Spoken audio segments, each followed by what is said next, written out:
تقریر کرنے کے پہلے میں آپ سے ایک بات عرض کرنا چاہتا ہوں. جیسے آپ جانتے ہیں کہ میں اکثر تقریر انگریزی میں کرتا ہوں اور آج انشاءاللہ میں اردو یا ہندی میں کرنے والا ہوں.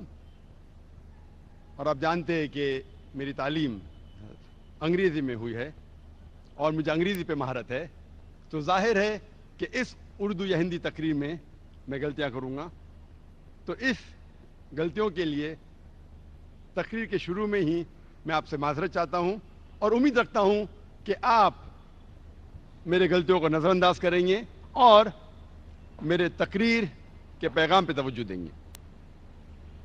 جیسے میں نے کہا تھا، آج کے تقریر کا موضوع ہے عالمی بھائی چارہ. بھائی چارے کئی قسم کے ہوتے ہیں. مثال کے طور پہ بھائی چارہ رشتے کے بنیاد پر، بھائی چارہ علاقے کے بنیاد پر، بھائی چارہ جات کے بنیاد پر، بھائی چارہ پات کے بنیاد پر، بھائی چارہ رنگ کے بنیاد پر. یہ جتنی بھی بھائی چارے ہیں یہ سارے بھائی چارے عالمی نہیں ہیں، یہ محدود ہے صرف کچھ لوگوں تک. مثال کے طور پہ جو بھائی چارہ رشتہ داری کی بنیاد پر ہے وہ صرف اپنے رشتہ داروں کو لے کے چلتا ہے، دنیا کے سارے لوگوں کو سمیٹتا نہیں ہے. جو بھائی چارہ علاقے کے بنیاد پہ ہے، مثال کے طور پہ ہندوستانی بھائی چارہ، یہ صرف ہندوستانی لوگوں کو لیتا ہے، انگریز کے لوگوں کو نہیں سمیٹتا ہے. اگر بھائی چارہ رنگ کے بنیاد پر ہے، مثال کے طور پہ گورے لوگوں کا بھائی چارہ، تو صرف یہ گورے لوگوں کو سمیٹتا ہے، دنیا کے سارے انسانوں کو نہیں سمیٹتا ہے. تو جتنے بھی یہ بھائی چارے ہیں یہ محدود ہے، ان کو ہم عالمی بھائی چارہ بالکل نہیں کہہ سکتے. اسلام اس بات کو تسلیم نہیں کرتا کہ انسان کا جات کے بنیاد پر بٹوارا ہوا یا انسان کا بٹوارا رنگ کے حساب سے ہونا چاہیے. اسلام نہیں مانتا کہ انسان اونچا یا نیچا ہو سکتا ہے رنگ کے بنیاد پر، جات کے بنیاد پر، پات کے بنیاد پر، دولت کے بنیاد پر. اللہ سبحانہ تعالیٰ فرماتے ہیں سورہ حجرات میں، سورہ نمبر 49 آیت نمبر 13 میں، جس آیت کی تلاوت میں نے اس لیکچر کو آغاز کرنے پر کی تھی. اللہ تعالیٰ فرماتے یا ایھا الناس انا خلقناکم من ذکر و انثی وجعلناکم شعوبا وقبائل لتعارفوا ان اکرمکم عند اللہ اتقاکم ان اللہ علیم خبیر. اے انسانوں، ہم نے تمہیں ایک مرد اور ایک عورت کے جوڑے سے بنایا ہے، پیدا کیا ہے، اور تمہیں قوموں اور قبیلوں میں بانٹا ہے تاکہ آپ ایک دوسروں کو پہچان سکے، نہ کہ آپ ایک دوسروں سے نفرت کریں. اور تم میں سے سب سے بہترین انسان وہ ہے جو متقی ہے. اس قرآن مجید کے آیت سے ہمیں پتہ لگتا ہے کہ اللہ سبحانہ و تعالیٰ کا دار و مدار کوئی انسان کو اونچا یا نیچا ماننے کے لیے جات نہیں ہے، رنگ نہیں ہے، جنس نہیں ہے، دولت نہیں ہے.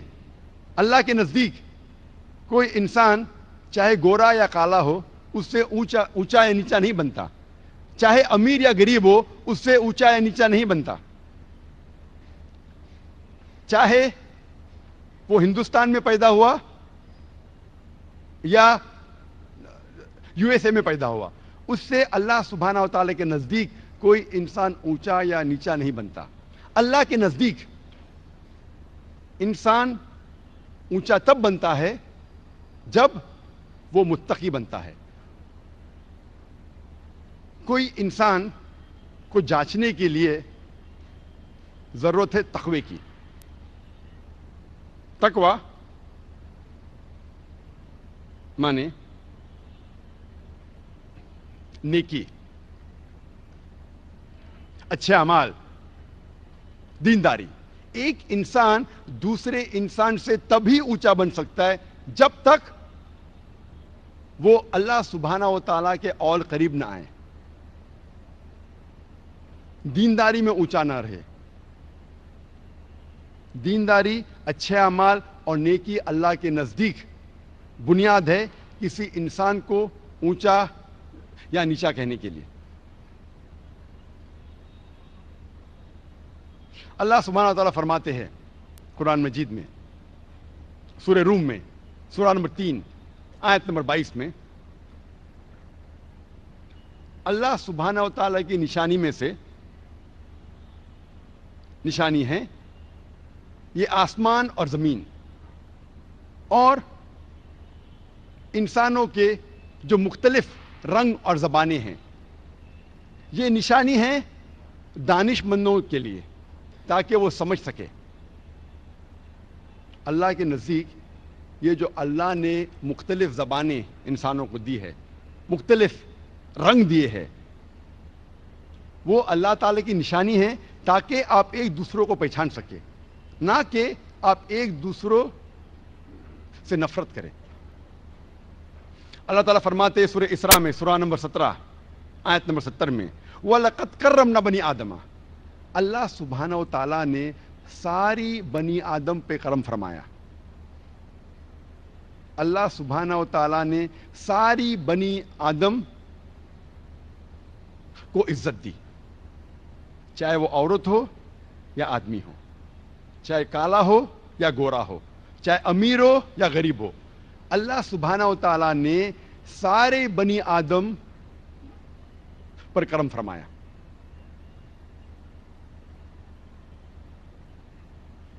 کئی مذہب ہے، کئی مذاہب ہے جو یہ مانتے ہیں کہ ساری انسانیت ایک مرد اور ایک عورت کے جوڑے سے پیدا ہوئی، آدم علیہ السلام اور بی بی حوا.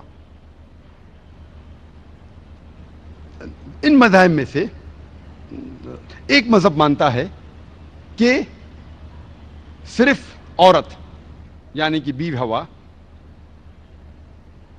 انسانیت گنہگار میں پیدا ہونے کے لیے ذمہ دار ہے. یہ مذہب کہتا ہے کیونکہ ایک عورت نے گناہ کیا، ایک عورت کے وجہ سے ساری انسانیت گناہ میں پیدا ہوئی. اسلام اس بات کو بالکل نہیں مانتا. اسلام میں آدم علیہ السلام اور بیوی حوا دونوں کو یکساں ذمہ دار ٹھہرایا گیا ہے، اور کئی جگہ قرآن مجید میں اس کا ذکر آتا ہے. مثال کے طور پہ سورہ اعراف میں، سورہ نمبر 7 آیت نمبر 19 سے 27 تک تقریباً 1 درجن سے زیادہ ٹائم، 12 سے زیادہ وقت دونوں کو خطاب کیا گیا ہے، آدم علیہ السلام اور بیوی حوا. اور یہاں کہا گیا ہے کہ دونوں نے اللہ سبحانہ و تعالیٰ کی بات نہیں مانی،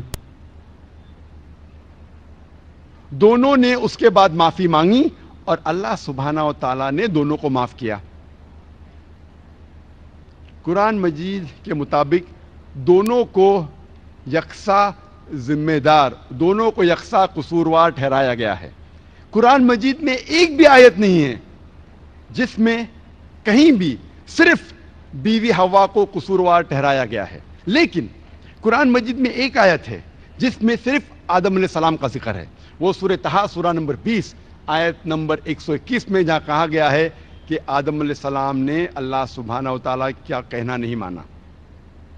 لیکن جب قرآن مجید کی ساری آیتیں پڑھتے ہیں ہمیں پتہ چلتا ہے کہ دونوں یکساں قصوروار ہیں.